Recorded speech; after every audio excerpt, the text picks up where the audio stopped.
Bonjour à tous et bienvenue dans cet épisode de Maker. Aujourd'hui, un épisode un peu exceptionnel. On va rencontrer Sonia Saint-Martin. Sonia, c'est une artiste et une entrepreneuse avec une vie absolument incroyable. En fait, elle s'est retrouvée acrobate au Cirque du Soleil à seulement 11 ans. Donc, c'était l'un des plus jeunes enfants engagés par le cirque à l'époque.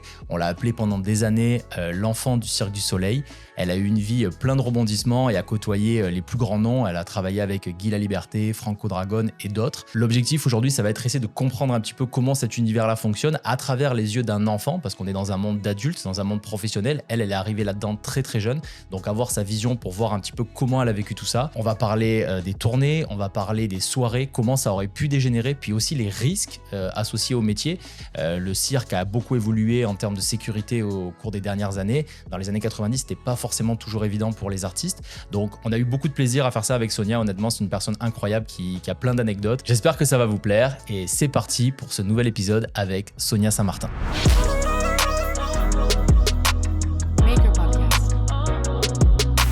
Sonia, bonjour, bienvenue sur Maker. Comment tu vas? Pas bien, toi? Ouais, ça va super bien. Merci beaucoup d'être là. Ça me fait vraiment plaisir. On s'était parlé un petit peu par téléphone avant que tu viennes sur le plateau aujourd'hui. On va essayer de retracer ton parcours. Tu as une vie absolument incroyable. Il s'est passé beaucoup de choses. Un petit peu de choses. Pour revenir un petit peu sur ta vie, tu es entrepreneuse, tu as été artiste pendant plusieurs années, puis tu as été aussi engagée par le Cirque du Soleil à un très jeune âge. Tu as évolué tout au long de ta carrière, tu as fait plusieurs positions, tu as eu beaucoup de disciplines et différentes choses que tu as accomplies pendant des années. Et j'aimerais peut-être commencer par une question simple. On va essayer de revenir un peu en arrière sur ton histoire et voir un petit peu de où ça a commencé. On est au début des années 90, puis là, tu t'inscris à une école de cirque, c'est ça? C'est comme ça que ça commence? C'est comme ça que ça commence. Puis, c'est quoi vraiment une école de cirque? Est-ce que c'est juste comme quelqu'un qui va s'inscrire à un sport quand tu es un enfant ou c'était quand même déjà un peu dans un esprit un peu plus professionnel? Comment ça a commencé? Pour moi, ça a commencé dans un espace où ce que je voulais juste faire ça à temps partiel. Et l'histoire courte, c'est j'ai été gymnaste de l'âge de 4 ans jusqu'à 10 ans. Après ça, j'ai décidé d'arrêter la gymnastique parce que ça me tentait plus. Je voulais avoir une vie, j'en faisais trop. Et je me suis rendue à l'école de cirque où ma mère a dit « Ah, ben, il faut que tu fasses un sport. » Donc, j'étais allée à l'école de cirque et ça a donné que je suis restée là et fait ma 6e année dans un sous-sol à faire du cirque à journée longue. Et pendant cela, tout un an, qui nous a amenés à le Cirque du Soleil l'année d'après. Ok, mais juste pour comprendre, parce que tu dis qu'entre 4 ans et 10 ans, tu avais déjà été donc gymnaste. Oui. C'est quoi? Parce que tu faisais juste acrobate, c'était quoi un petit peu la discipline? La gymnastique, je faisais la gymnastique artistique, donc avec les barres, le sol et tout ça. Quand même à un haut niveau. Je faisais du 30 heures par semaine de gymnastique assez tôt. Ok. Compétition, championnat québécois et tout ça. Et à l'âge de 10 ans, on s'est qualifié pour les championnats canadiens. Et là, j'ai décidé que ça me tentait plus. Et on va voir à travers mon parcours, le caractère est quand même assez fort, il vient pas de nulle part, même à 10 ans. Donc de là, ma mère qui pouvait pas me laisser faire pas de sport. Puis après avoir fait de la gymnastique aussi longtemps, je savais pas jouer au tennis, j'avais pas le droit de jouer au tennis, j'avais pas le droit de jouer au ballon, pour pas blesser pour la gymnastique. Donc, à l'époque, il y avait l'école de cirque qui commençait à grandir à Montréal. Donc c'est là qu'on est allé. Moi, je voulais faire du récréatif 3 fois semaine après l'école et ça l'a pas terminé comme ça. Donc pour toi, c'était un peu la continuité de logique en fait. Si tu étais tanné de faire La de la gymnastique. gymnastique, mais le cirque, c'était un peu plus le fun. Mais tu faisais quand même quelque chose que tu maîtrisais déjà, c'est ça? Ben oui, mais je savais pas parce que je connaissais pas le cirque à l'époque. J'avais 11 ans. Quand je suis rentrée à l'école de cirque, c'est pour aller faire ma 6e année d'école, que je savais pas j'allais finir l'école là. Je savais pas vraiment c'était quoi du cirque en général, hem, mais je faisais plaisir à ma mère. À ce moment-là, c'était pour: «OK, c'est bon, je vais le faire». Mais quand j'ai fait l'audition de l'école de cirque, ça l'a donné que le coach qui était là était le coach de gym de ma mère quand elle était jeune. Fait que je savais déjà que j'étais dans le trouble. Puis après ça, ils m'ont fait faire de la gymnastique, du tumbling et tout ça et ils ont fait: «Oh, elle devrait venir à l'école ici et faire du cirque à temps plein». Puis j'étais comme: «Non, non, non, non, non, non, non, c'est pas le but. Le but, c'est que j'aie des amis et une vie normale» et ça a complètement pas été ça. Donc j'ai fini ma 6e année, dans un building, ici, qui est maintenant le Cirque Éloise, mais à l'époque, c'était l'école de cirque et j'ai fait l'école dans un sous-sol. Pendant toute ma 6e année, j'ai fait du cirque. En fait, ils ont essayé de me faire faire du cirque pendant un an que moi et mon caractère, voulais pas faire de trapèze, voulais pas, et ce qui fait que dans le monde du cirque, je suis devenue généraliste, qu'on appelle généraliste. Donc j'étais la petite qui se faisait pitcher partout dans les airs, puis quelqu'un attrapait. Puis ça l'a fait une année comme ça. Et de là, j'ai rencontré, 2 Polonais qui étaient extraordinaires, qui parlaient pas français ou anglais à l'époque. C'est des fils d'un coach que je connaissais et on a monté un numéro qui s'appelle un numéro de main à main acrobatique pour le plaisir parce que c'est la seule chose que j'aimais faire. Et quand on l'a présenté, à fin d'année à l'école de cirque, tu fais une présentation, un spectacle de présentation et c'est à l'époque, on parle de 91, à l'époque, tous les cirques étaient dans la salle parce que les artistes de cirque étaient pas ça pleuvait pas à l'époque et ils étaient tous là. Dans le temps, il y avait le Cirque du Tonnerre, il y avait le Cirque du Soleil, il y avait The Big Apple. Donc à la fin de cette représentation-là, c'est là qu'on a eu, moi et mes partenaires, on a eu Guy qui nous ont donné, une carte du cirque et demandé si on voulait faire la tournée. Attends, attends. Donc là, tu t'inscris à une école de Mmh. cirque, OK. Mmh. Tu fais 1 an. Donc, Mmh. bon, tu avais déjà un background et tu avais déjà une formation de gymnaste. Mmh. Donc, juste au bout de la première année, le spectacle de fin d'année, est-ce que c'est un peu le spectacle comme on voit dans les écoles quand on est petit mais c'est plus professionnel quand même, Ben je c'est un peu suppose? comme, on voit aujourd'hui, c'est juste beaucoup à l'époque, c'était beaucoup plus petit, c'était un plus petit spectacle, mais c'était comme une présentation de toutes les gens qui faisaient du trapèze ou qui faisaient de la corde. Ils apprenaient leur appareil, puis à la fin de l'année, tu faisais tout le temps un petit spectacle. Moi, j'avais pas d'appareil parce que j'en voulais pas de toute l'année, donc j'ai monté ce numéro-là avec deux gars avec qui j'ai fait du main à main. J'étais la seule à faire le numéro de main à main, en fait. Et puis, mais j'avais aucune je savais même pas qu'il y avait du cirque dans la salle. Je savais moi dans Ouais, m pour toi, c'était pour le fun. Tu Oui, faisais oui, moi, c'était ça. comme moi, c'est la fin de l'année de 6e année. Je suis comme: «OK, je finis ça, j'ai fini, là, je m'en vais chez nous, Ah là, non, c'est mais fini». j'ai 2 questions pour toi. Premièrement, Mmh. déjà, tu as dit que tu as rencontré 2 Polonais. Oui, Ils parlaient pas français, non, ni anglais. non. Et comment tu faisais pour organiser le spectacle avec eux? Leur papa, il s'appelait Zygmunt, décédé aujourd'hui. C'est un coach que j'ai adoré. Quand j'étais en gymnastique, donc là, on retourne en arrière, et il venait à mon centre de gymnastique pour nous apprendre à faire la trampoline en meilleur, pour nous pousser en acrobatie. Et quand je suis arrivée à l'école de cirque, que je vois pas, Zygmunt et je suis comme: «Tu ici?» Il était comme: «Sonia!» Et je suis comme: «Ah!» Et lui, il m'a vu toute, à travers les premiers mois faire, «Non, je veux pas faire du trapèze. Non, non, non, non, non, non, non, non, non». Puis le monde, il commençait à être désespéré en disant: «Mon Dieu, elle fera jamais de cirque». Et lui, il a fait: «Ah, mes fils sont ici. Est-ce que tu voudrais faire, Et c'est là qu'il m'a mis, en main à main, puis ils m'ont mis à me lancer d'un frère à l'autre. Et je suis comme: «Ah, ça, j'aime ça», parce que je comprenais ça. Mais eux, C'était de la gym. ils étaient plus grands que toi? Beaucoup plus grand, des Ah ouais. armoires à glace, mais moi, j'étais toute petite. J'avais 11 ans, j'étais toute miniature. Et j'ai adoré ça, et j'aimais beaucoup aussi le fait qu'il parlait pas français ni anglais parce que c'était Zygmunt qui me disait quoi faire. Je trustais Zygmunt et j'y allais, puis il me disait: «Sonia, fais un bac». J'étais comme: «Oh, j'espère que Donc tu tu m'attrapes». avais une confiance absolue déjà en eux, En partant, on a eu cette chose-là et ça l'a resté, on va parler de Ouais, bien mon sûr. qui s'en vient, Puis les autres enfants, parce que là, il y avait pas mmh que toi dans l'école du Non. cirque, il y avait plusieurs spectacles. Donc là, tu me dis qu'en fait, Guy Laliberté Mmh. et aujourd'hui, c'est ultra professionnalisé. Mmh. Ils allaient, à la fin pour voir le spectacle de fin d'année, il y avait des enfants et dedans, il y avait des numéros qui étaient pas terribles, non? Il y avait pas que des trucs super professionnels, il y avait aussi tout le monde, c'était très clean ou des fois c'était moyen? Ça dépendait. Comme moi, j'étais dans la première année, mais ceux qui finissaient, eux, c'était beaucoup plus clean.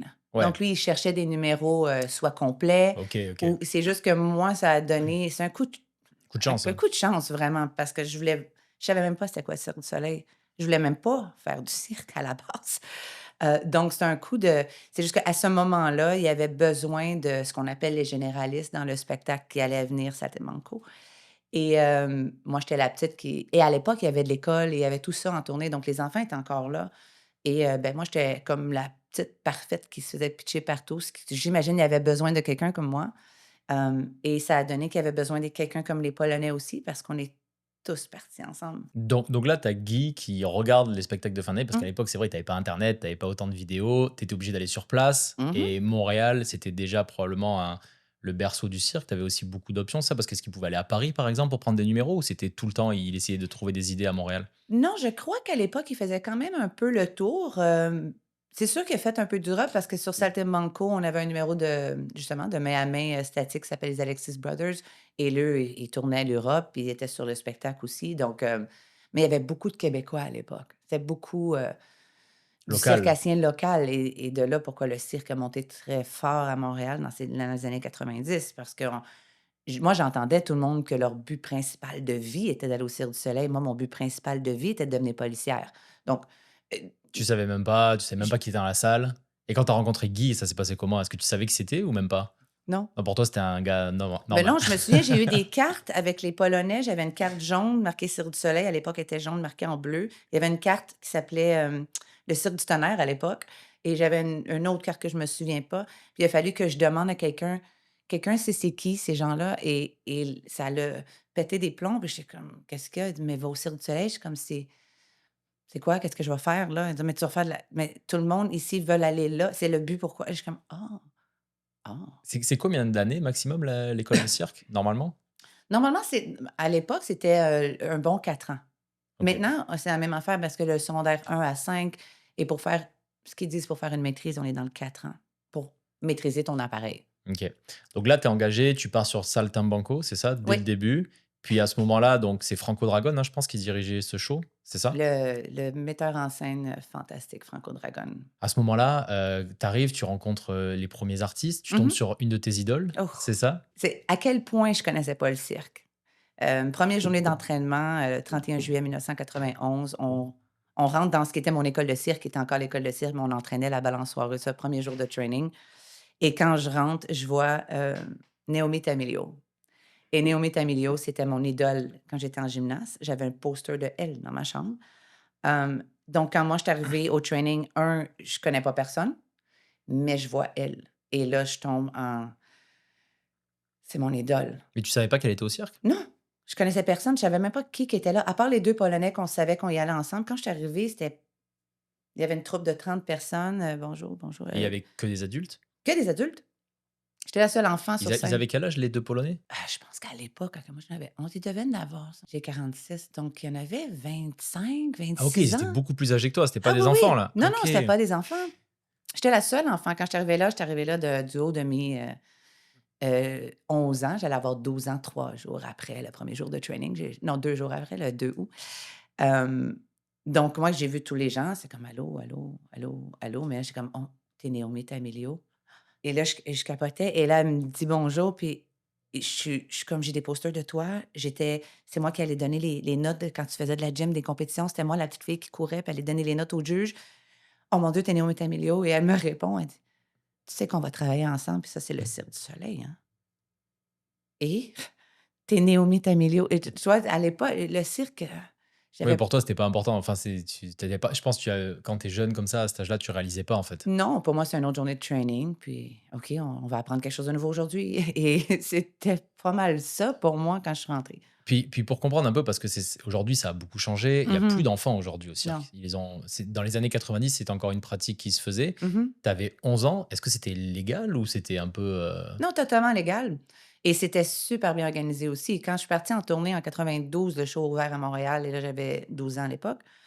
J'avais un professeur qui faisait l'école le matin. C'est là qu'on rentre dans est-ce que ma vie est un peu bizarre? Ça se pourrait. Je faisais l'école le matin, les spectacles le soir, 6 jours semaine de spectacle, une journée de congé le lundi. Donc, ma vie est devenue ça pendant 2 ans. J'allais à l'école à partir de 9 heures le matin, ma journée finissait à minuit. Puis est-ce qu'il y avait comme un contrat pro? Est-ce que c'était Contrat, tes parents qui ont signé pour toi? oui, mes parents ont signé pour moi, négociation de contrat normale comme avec tout le monde, les parents signent et quand je pars en tournée, j'ai un tuteur. Donc cette personne-là qui était, Alain Gauthier à l'époque, qui était Responsable? mon responsable, ma Ouais, prise de décision. Donc c'est lui qui décidait s'il me voyait malade un matin, puis moi je disais: «Oh non, je suis capable de faire le spectacle» et lui était comme: «Non, elle fait 100 de fièvre, elle fait pas le spectacle». C'est lui qui avait le dernier mot comme parent, d'accord. si on veut. Et ça, c'était Ouais. obligatoire. Oui, Est-ce obligatoire. qu'il y avait d'autres enfants sur le spectacle? Pas sur Saltimbanco, non. C'était la seule enfant? Oui, OK. Mais est-ce j'étais qu'il y la avait seule d'autres enfants mineure. au Cirque du Soleil, dans d'autres spectacles?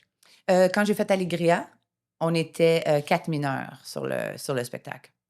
OK. Donc, après ça, il y a eu Kidam et ça a commencé à sortir, là, les écoles, il y en avait plus, d'enfants. Parce que j'ai vu des interviews de toi à l'époque où ils te disaient que tu étais l'enfant du Cirque du Soleil, que tu avais parlé. Oui, puis je sais pas, à l'époque, je pensais que j'étais la seule enfant jusqu'à temps que je vois une nouvelle expérience qui était avant Saltimbanco, qui est un autre spectacle de Franco Dragon, qui était un spectacle extraordinaire. Et il y avait 4 enfants aussi sur ça qui faisaient le numéro de contorsion qui ont gagné, tous les festivals avec ce numéro-là qui était extraordinaire. Et ça a été les premiers 4 enfants du cirque. Il y en a eu aussi dans le cirque inventé, mais le cirque inventé était moins global, si tu veux. Mais Nouvelle Expérience a été le premier. Donc, moi, je suis comme, je sais pas, je pense la 5 ou sixième Ouais, enfant. tu fais partie des premiers enfants, ouais. Oui, Puis oui. peut-être il y avait des garçons, généralement, c'était plus des garçons, des filles? C'était plus des filles et sur Saltimbanco, il y avait un petit garçon de 6 ans aussi, dans la famille russe. Mmh. Justement, quand on parle d'Europe, où ce qui est allé chercher la famille, je pense que dans les festivals, ils ont pris la famille et à l'époque, il y avait beaucoup d'enfants sur les scènes. Si tu regardais le Big Apple ou tu regardais les autres cirques, c'était pas hors du commun. C'était hors du commun pour le Québec de dire: «Oh, une Québécoise s'en va en tournée, pas de parents». Hem, Ça fait jaser. C'est sûr que Bah, d'autres c'est clair, parents hein. mais Puis il faut que les parents, ils fassent confiance aussi, c'est quand même un gros risque, quand même, pour l'enfant. ben oui, tu vois, mon père était comme: «Oh» parce que moi, j'étais un enfant qui était pas capable de dormir chez quelqu'un d'autre quand j'étais jeune. Fait que là, tu m'en vas en tournée. Mon père a fait: «Oh mon Dieu, elle survivra pas» et finalement, j'ai dû être faite pour ça parce que Puis comment ça marche là? Donc là, tu es engagé, tes mmh, parents signent le contrat, oui, mais derrière, est-ce que tu pars sur de l'entraînement, je suppose, avant de partir sur le spectacle? Ils t'ont pas dit: «On part, en non, tournée demain matin», là, c'est 9 mois d'entraînement. OK. Donc on a 9 mois de création, ce qu'on appelle à 9 mois de création. Donc il a fallu que j'apprenne les mots chinois, j'ai appris la balançoire russe, j'ai appris les bungees. On fait des cours de jeu avec Franco, il m'a montré c'est quoi un personnage, comment être sur scène, pourquoi tu es sur scène. Tout ça, ça se passe en 9 mois avant le jour de première. Donc c'est 9 mois de Mais donc t'as pas fait sur le spectacle, tu faisais pas le même numéro que tu as fait de fin d'année? C'était non, complètement autre chose? complètement. OK. Parce que souvent, là, je sais, on en parlait avec Dan, Mmh il disait que quand ils voient un numéro, aujourd'hui, c'est tellement professionnel, les mh. gens, ils sont tellement techniques dans un numéro spécial, ils vont aller chercher le numéro pour faire venir l'artiste et faire généralement ce pourquoi ils sont très Oui, forts. Toi, en fait, tu étais engagé, ils se sont dit: «OK, on peut la mettre un peu partout», oui, mais par contre, est-ce que ton numéro à toi, il était avec les 2 Polonais? oui. Il OK. était dans la troupe Ils ont aussi. ils ont gardé quand même Oui, la parce que là, structure. on vient des époques, en 90, on vient des époques où le cirque, il formait des numéros nouveaux, parce que tout était quand même un peu nouveau. Comme le numéro de balançoire russe, il y avait personne qui avait une spécialité de sauter d'une balançoire russe. Donc, on a tous appris ensemble comment faire ce numéro-là. Donc, on était 20 sur ce numéro-là, quelque chose comme ça. Et même chose, les bungees, ça n'avait pas vraiment été fait avant. Donc, apprendre à faire ça. Les mots chinois, il y a eu un spécialiste chinois qui était dans la troupe pour nous montrer comment bien faire du mot chinois, parce que Toi, tu avais jamais fait ça? tu n'avais jamais vu ça. Et c'était pas un risque aussi que des fois, il y en avait Ah, pas complètement. qui arrivaient pas à le faire ou qui se disaient: «Bah, moi, je suis très fort dans un domaine, mais ça, je peux pas le faire», comment ça se passait? Ça arrivait, c'est pas arrivé sur Saltimbanco. Je pense que j'étais la seule qui était probablement la plus faible sur un moche chinois parce que j'étais tout petite, puis ça me faisait mal, puis j'étais un peu paresseuse, puis il fallait me pousser un peu, puis tout ça qui venait avec. Mais plein de petites blessures est sorti de là parce on était dans les premiers à essayer plein de choses où, le corps, il en a mangé, un bon coup, hein. Puis c'est pour ça aussi, je pense que le cirque a explosé. C'est parce qu'à l'époque, on voyait des choses qui avaient jamais été fait avant Et et que voilà. les gens, quand ils arrivaient, ils disaient: «Waouh, OK, c'est quoi ce numéro?» Mais parce qu'en fait, il y avait personne qui l'avait jamais vu, en fait. Vous étiez en Voilà. train de le créer. Ben oui, puis on est en train de créer une culture. C'était pas juste on crée un spectacle. La culture que Guy Franco a amenée, Gilles Sainte-Croix, Nicolette qui ont bâti les équipes, c'était des équipes où que quand on allait sur le plancher du Cirque du Soleil, les gens rêvaient que de ça, c'était d'exploser et de là, Saltimbanco a été le spectacle qui est allé jusqu'au Japon. Après, Allégria est arrivé. Allégria a frappé les barrières avec le Japon et l'Europe et le cirque a boomé à partir de là, tu vois? On est devenu, mais les risques, que que je me souviens que Guy a pris à l'époque, je comprends que le monde connaît Guy d'aujourd'hui. Moi, je connais le Guy qui a bûché fort et qui avait une passion puis un rêve qu'il a réussi à réaliser de quelque chose qui n'existait pas, Bah, c'est tu ça, vois? parce que là, il était avec toi presque tous les jours. En fait, tu le voyais tout Ah, le je le temps, voyais hein. tout le temps. Dans Il ces époques-là, oui. il était sur le spectacle, à Ah, il était travailler, présent, il était avec Franco, il et était Franco aussi, ouais. passionné, il était dans l'époque avec leurs cigarettes dans le chapiteau pendant les ouais, oui, on était dans les années 90 là, c'était les belles années. On travaillait fort, je finissais, dans les créations, on terminait à 1 heure du matin, il y avait pas de contrôle de: «Mon Dieu, c'est un enfant, il devrait Ouais, ouais, peut-être c'est aller se clair, coucher». Ça existait pas dans les années 90, tu c'est sais, il y clair. avait pas de c'était la famille qui s'occupait de on s'occupait chacun un de l'autre. Quand on déménageait de place pour aller faire des entraînements, c'est pas comme si quelqu'un m'envoyait une limousine du haut de mes 12 ans et dire: «Hey, il faut qu'on change de place». C'était: «Hey Néo», il dit: «Ben, tu vas embarquer dans la voiture». «Ah OK, j'embarque dans la voiture». Mes parents savaient pas que des fois quand je changeais de place, ils savaient juste où venir me chercher après la journée d'entraînement. Tu vois, c'était on s'arrange, Mais quoi. tu étais traité comme un adulte, en fait, dès le départ. Il te protégeait quand même parce que tu étais un Oui, enfant, mais mais si tu d'un point de regardes vue le professionnel, tu étais un adulte. voilà, si tu regardes le global, oui, OK. oui, on peut oublier facilement que j'avais 12 ans. Donc là, tu fais l'entraînement, ça se Mmh. passe bien, le spectacle est fini, vous faites la première Mmh. et la première se fait à Montréal? Oui. OK et ça s'est bien passé? Tu pas stressé? Comment ça s'est passé? Stressée, écoute, il y a des vidéos qui circulent, sur, YouTube ou Facebook et tout ça du making of de Saltimbanco. Stressée, oui, tu me vois pas mal stressée sur les caméras. Tu vois aussi la réaction à la fin du spectacle quand que je sors et que je crie, perdument, sauter dans les bras de Naomi en n'en revenant pas qu'on l'a fait, puis la première est faite, puis je me souviens de ce moment-là, c'était assez intense, mais tu vois, le matin de la première, on était en train d'apprendre la finale parce qu'on n'avait pas de finale à 6 heures du matin de la journée la première, Debbie Brown, que j'adore, chorégraphe que j'adore, quelle femme. Et on apprenait les chorégraphies à 6 heures du matin. Ouais, Là, ça paraît ça c'était la peut jour de la mais tu sais, les gens ne savent pas ces choses-là, mais c'est des choses que tu regardes aujourd'hui, ça se fait plus ça tu peux ici. plus faire ça, ouais. Non, malheureusement, Mais je ça crois. crée la magie aussi, Eh beh, tu fais une famille, on est tous dans le même bateau, on est tous là on est tous fatigués en même temps, mais on est tous pour un but d'extraordinaire qui va arriver. On prend à cette époque-là, tu prends rien pour acquis, tu réalises pas à quel point tu es en train de créer un nouveau univers pour beaucoup de gens qui vont venir après moi, mais tu t'en rends pas compte pendant que ça se passe. oui, toi, tu es C'est concentré sur ce que tu fais, ça avance, Ben tu as oui. des ordres toute la journée, tu apprends des nouveaux trucs. Même moi, quand les gens me parlaient, ils disaient: «Mon Dieu, tu vas» mais c'est ma vie. Moi, je trouve ça normal d'aller à l'école le matin à 9 heures, puis d'aller me coucher à minuit, puis de manger de la pizza, à 11h30 après tout ça, pour moi, était normal pendant toutes ces années. Il y avait rien de anormal ou d'aller en physio à tous les jours ou de mettre de la glace ou taper les chevilles, je faisais ce que les adultes faisaient. Ah ouais, c'est clair, hein. Tu t'es plongé Je dedans direct. Puis, ça se passait comment, par exemple, une journée typique? Tu y allais à l'école quand même, tu disais? Oui, tous les jours. Donc j'allais à l'école j'avais pas d'école seulement le lundi et le dimanche. Hem, donc je faisais l'école, mardi, donc comme quelqu'un de normal, j'avais les livres qui venaient de Montréal et je faisais l'école de 9 à 4. Après j'avais sur Satamanco, comme j'étais l'enfant du cirque, je faisais beaucoup, beaucoup d'entrevues. Beaucoup d'entrevues, j'avais beaucoup de caméras dans beaucoup, beaucoup et donc je les avais à l'école, les caméras. Quand je finissais l'école, j'allais manger, j'avais les caméras, je faisais de l'entraînement, make-up, costume, spectacle. Puis après ça, quand on avait 2 spectacles par jour, je faisais l'école entre les 2 spectacles parce que j'avais pas assez de temps. Faire l'école dans la journée parce que fallait que je me prépare parce qu'il y avait 2 spectacles. Il y avait spectacle quoi? Un le matin et un Un l'après-midi? la 2 le soir et c'est là qu'on finissait très tard. Donc le lendemain, j'avais encore l'école. Mais le samedi, elle me laissait dormir un peu le samedi, donc je faisais l'école entre les 2 spectacles le samedi. Alors ça, c'était à Montréal ou c'était quand Partout, après la tournée? tout le temps, OK, toute la dès le tournée, mê tout mê le temps d'école. même Montréal, le début, c'était comme ça? Oui. Waouh et tu arrivais quand même à tenir le rythme, c'était être, tu quel âge à cette époque? 13 ans? 12 à Montréal, j'avais 12, j'ai eu 13 à Québec. Donc 12, 13, 14, 15, je l'ai fait à Montréal. Je suis retournée sur Alegria, même chose, école, tout ça, jusqu'à mon secondaire 4 et ouais, jusqu'à secondaire 5 en fait. Puis peut-être une question, je sais pas si tu peux répondre à cette question-là. Mmh, Je sais que ça remonte aux années 90, puis mmh. ça a beaucoup changé, mais si tu te rappelles un peu du contrat, c'était quoi? Tu te Mmh! rappelles du salaire? Tu te rappelles comment tu as été payé pour ça? Ah oui, je m'en souviens très bien. Je m'en souviens très bien. À l'époque, tu vas dire: «Ah le paiement était bien». Tu sais, tu te dis, j'ai 12 ans. Oui, bien sûr, ouais. J'allais faire des 600 par semaine, quoi. OK, mais aujourd'hui, tu fais: Attends, 600 $ par semaine?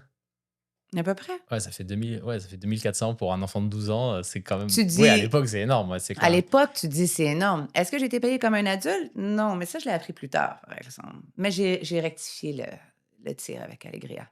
Mais, Mais tes parents, ils savaient à peu près ou ils savaient pas trop, parents savaient rien. Qui savait quoi sur le cirque à l'époque? Tu es comme: «Oh mon Dieu, mon enfant, ça va au Cirque du Soleil, elle va faire le tour du monde. Oh!» OK, Tu mais vois? tu Mais c'est normal, tu vois? C'est comme c'est parce qu'ils t'auraient pas payé, ils auraient dit oui, quoi.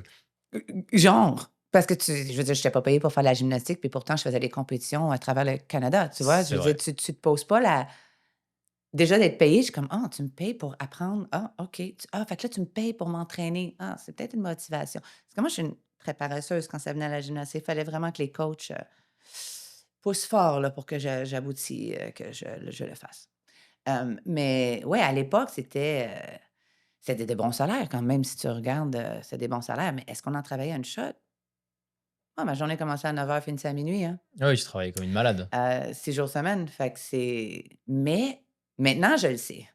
Quand t'as 12 ans, tu sais pas, c'est normal. Ben non, moi, Mais j'étais juste occupée. tu avais du fun quand même, tu Ah, t'amusais, non? j'ai eu le time of my life. Les gens, mais c'est parce que comme l'époque que c'était, qu'est-ce que c'est devenu? Qu'est-ce que c c'est là que tu te rends compte, maintenant que j'ai grandi, je suis rendue plus vieille, à quel point ces gens-là, ils m'ont, they shaped me. Ils m'ont montré, comment être un être humain, comment être un bon être humain, comment travailler fort, comment tomber puis se relever, comment prendre les bonnes décisions. On pense que le cirque, oh mon Dieu, dans les années 90, et c'est sûr que là, le monde va dire: «Oh, le cirque des années 90». Est-ce que c'était oui, tout ce que tu penses. Est-ce que c'était le party? Oui. Est-ce que oui, tout ce que vous pensez, la réponse est oui. Oui, c'était beaucoup plus que mais Funky. oui, c'était beaucoup plus ouvert, il y avait pas de filtre de parole, il y avait pas de: «Oh, on va cacher tout, tout, tout». Il y avait pas de Puis tu ça. pas les réseaux sociaux, tu pouvais Il y faire un avait peu ce pas que les tu réseaux voulais, ouais. sociaux, il y avait donc on était tout le temps dans le monde fantastique et le monde fait: «Ah oui, mais là, c'était le monde fantastique. Oh mon Dieu, les substances, les parties, oh mon Dieu, elle a 13 ans».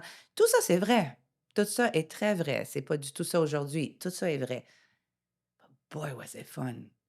Mais j'étais entourée de gens qui étaient extraordinaires. Bah, c'est ça et puis, juste pour comprendre un peu parce que là, donc toi, tu arrives en tant qu'enfant, tu que Mmh mh. des adultes autour de toi, Mmh donc les gens à qui tu parles toute la journée, c'est des adultes, il y a mh. pas d'autres enfants. Non. Donc même d'un point de vue juste, évolution logique d'un enfant, Mmh mh. c'est bien d'être entouré d'enfants quand même pour comprendre un peu les gens de ton âge. Là, Mmh d'un seul coup, tu retombes dans un bassin hyper professionnel, hyper Mmh adulte. Puis est-ce que tu as des gens qui t'ont vraiment, accompagné? Je sais que tu vas parler de ton tuteur, de ta tuteur, Mmh tutrice, Mmh puis, ça s'est passé comment? Est-ce que tu avais des gens, tu avais les Polonais qui étaient avec toi? Est-ce que tu avais des gens vraiment qui t'étaient proches, qui étaient comme, Mmh comme des parents, comme des frères et sœurs un peu? Ouais, ce que j'appelle des bodyguards aussi. Parce que dans la vie dans laquelle on vivait, comme on allait à tellement de bars et de oui, oui, je sais, c'est weird. Mais les Polonais sont devenus ce que j'appelle des bodyguards et m'ont protégé, le corps en me laissant vivre ce qu'eux vivaient et jamais personne me laissé de côté parce que j'avais 12 ans.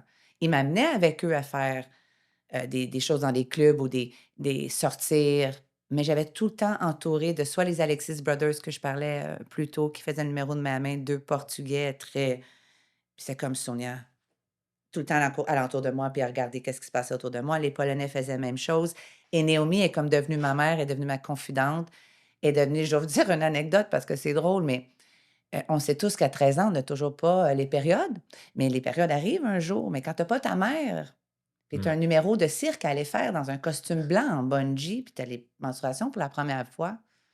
Tu pas de chum non plus à 14 ans, fait que tu sais pas trop comment tu vas faire ça. Ça prenait une Naomi pour venir m'aider, m'expliquer, le sens de la vie, pour que je puisse aller faire le numéro dans un costume complètement blanc. Hem, Pire show de ma vie, pire show de ma vie, pire show de ma vie. C'est la première à New York en plus. Puis moi, j'étais substitut en bungee et ça a donné que quelqu'un s'est blessé à une épaule, il fallait que je fasse le numéro dans ma première fois que je suis menstruée. Je vais juste dire que c'était pas le plus beau show de ma vie. Mais quel moment que je vais me souvenir toute ma vie, par exemple, tu vois? Fait que ces gens-là ils ont pris la balle et ils m'ont protégée, ils m'ont élevée, hem, sans trop restreindre, mais en contrôlant comme ça prend une communauté.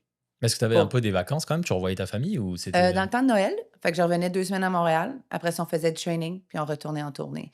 Je revenais pas sinon. La première fois que je suis partie en tournée, j'ai pas vu mes parents pendant 6 mois. Et oui, de l'âge de 12 ans, j'ai pas vu mes parents pendant 6 mois. Le pire jour de ma vie a été quand j'ai eu ma grippe. Une première, tu sais, quand tu 12 ans, tu es malade, puis tu pas ta mère? Je m'en suis rendu compte cette journée-là, que j'avais pas ma mère. Mais, c'était des flashs qui me viennent de cette époque-là, quoi. ouais, c'est incroyable. On a du mal à s'en rendre compte aujourd'hui. C'est sûr que, enfin, moi, j'imagine à 12 ans, tu es un bébé là, tu sais pas, tu découvres la vie, tu vas à Mmh l'école, tu commences à rencontrer, d'autres personnes, mais c'est des gens de ton âge. Là, d'un seul coup, tu te retrouves, J'ai pas connu ça, moi. ça va super vite, tu as toutes les journées, Mmh. tu des formations, tu fais aussi les cours en plus, tu quand même pas lâché l'école parce que Non, ça aurait pu être, j'ai fini l'école.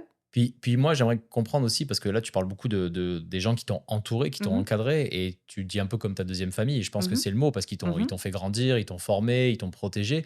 Mais tu as dû voir aussi des choses incroyables, parce que à cette époque-là, tu disais les années 90, c'était beaucoup moins réglementé, ça partait un peu mhm, dans tous les sens. mhm, Même au niveau des soirées, tu étais mhm, quand même amené. Il y avait des mhm. soirées je pense que tu m'avais raconté qu'il y avait des soirées de première, c'est Oui, ça? les C'est meilleures soirées au monde. À l'époque, c'était extraordinaire, les soirées de première. Mais oui, j'étais, c'est les années 90 encore une fois, je pense que je ne vais jamais le dire assez. C'est juste que tout était très ouvert. Tout ce qui était substance, puis party, puis l'alcool, puis il y en avait tout le temps. Puis c'était tout le temps ouvert et tout ça. Mais, j'en ai vu beaucoup. Tu vas dire: «Un enfant de 13 ans a dû voir ça?» Non. Et la réponse, c'est non. Aujourd'hui, mais aujourd'hui tu veux pas avoir ça à 13 ans, hein. ben non, aujourd'hui, tu veux pas. Mais c'était partie de mon quotidien à l'époque. Mais jamais j'ai toujours été entourée où si je rentrais à quelque part, puis il y avait quelque chose que je n'étais pas supposée de regarder, je me faisais sortir. J'avais un Polonais qui me prenait par le short, ou j'avais un Portugais qui me prenait par le short, ou j'avais une Naomi qui était comme: «Sonia, on va s'en aller». Ou tu sais, si je peux vous raconter les parties à tous les soirs, on habitait dans des appartements, puis il y avait des pool parties à tous les soirs après les spectacles, tous les soirs. Et j'allais au pool party à 11:30 et ils me laissaient y aller, puis là, j'y allais, puis tout le monde dans le jacuzzi et là, ça prenait une tournure différente avec les 50 artistes et techniciens dans une piscine et là, ça tournait à: «Oh!» Les costumes de bain commençaient à sauter et disparaissaient et là, j'avais quelqu'un qui me sortait d'une piscine. Ou j'avais un Polonais, un Vitek qui était comme: «Sonia, on va rentrer à la maison». Je suis comme: «Oh, oh, OK». Et donc moi, je les ai pas vus. Il me laissait avoir un moment parce que avec qui d'autre je vais parler ou qu'avec qui d'autre je vais avoir du Ah, plaisir, j'ai pas tu d'enfant. le début de la soirée, en fait. J'avais le début de la soirée, puis quand ça Ça partait, changeait, je me faisais sortir d'une piscine, accompagner à l'appartement, puis faire, «Bonne nuit». J'étais comme: «OK» et je m'astinais pas, j'étais comme: «OK». Puis ça a été ça, j'ai jamais été, dit: «Ah non, mais vas-y Sonia là, laissez toute seule», comme si personne me regardait, ça m'est jamais mais parce arrivé. que tu peux facilement tomber de l'autre côté, là. Tu peux facilement avoir de l'abus. En plus, tu es mineur, tu es un enfant, Ah, ça aurait été facile. tu peux être hyper influençable. Je pense Mmh. que tu as une anecdote qui a changé ta vie avec Guy, Oui. dans une soirée comme ça. Mmh. Tu peux peut-être nous la raconter un petit peu? Pourquoi ça a été si Ouais. marquant pour toi? Marquant parce que ça a été, parce que Guy Laliberté à qui appartenait le cirque. Puis pour moi, c'était Guy Laliberté, j'étais habituée de le voir, on se parlait, c'était pas le Guy aujourd'hui, tu fais: «Oh mon Dieu, je peux-tu lui dire bonjour?» À l'époque et il y avait une grande soirée, puis il était là dans un des appartements, puis à un moment donné, je suis rentrée dans l'appartement, puis c'était justement l'appartement qu'il faudrait pas que je voie. Et je savais pas, c'était juste, c'était des penthouses, puis il y avait des thèmes et là, je suis rentrée dans un mauvais thème et quand je suis rentrée, il s'est levé puis il a fait: «Non». Il dit: «Tu veux t'amuser? Il y a du Dom Pérignon là-bas. Vas-y». Et là, à l'époque, j'ai 14 ans, on était à la fin de tournée de Saltimbanco, puis il m'a vraiment fait comme: «Non, c'est pas ici, c'est pas toi». Et il m'a sortie et je suis sortie. Attends, il t'a dit: «Il y a du Dom Pérignon là-bas»? Oui, oui, dans le temps, c'était du Dom Pérignon. Dans le temps, il y avait des bons moments. C'est plus ça aujourd'hui, mais dans le temps, c'était tout à l'abondance. OK, donc le Dom Pérignon, c'est là qu'il faut aller. Donc lui, où il était, Guy, c'était pas du Dom Pérignon, c'est ça? Non, c'était pas du Dom Pérignon, c'était pas liquide. OK, d'accord.